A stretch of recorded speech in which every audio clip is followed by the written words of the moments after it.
Ma il turismo sta crescendo nel nostro territorio grazie alla bellezza del territorio, grazie anche ai prossimi grandi eventi, grazie anche al lavoro che è stato fatto dagli imprenditori.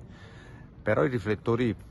sempre più puntati su di noi ci impongono di non lasciare nulla al caso, ci impongono di organizzarci, ci impongono di imprenditorializzarci perché il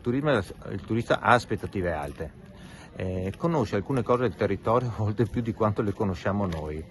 e bisogna fornire loro servizi e un'organizzazione che ormai è richiesta nelle destinazioni turistiche e noi siamo diventati una destinazione turistica, per cui bisogna fare questi percorsi per crescere, per far diventare imprenditore chi non lo è e per far diventare un imprenditore migliore chi lo è già da tempo. Credo che questo percorso sia un inizio appunto che nel tempo verrà rinnovato e che non abbia una fine, perché ci sono cambiamenti in corso, tendenze nuove e vanno conosciute, diffuse e come dicevo vanno forniti i servizi per accontentare i nostri ospiti.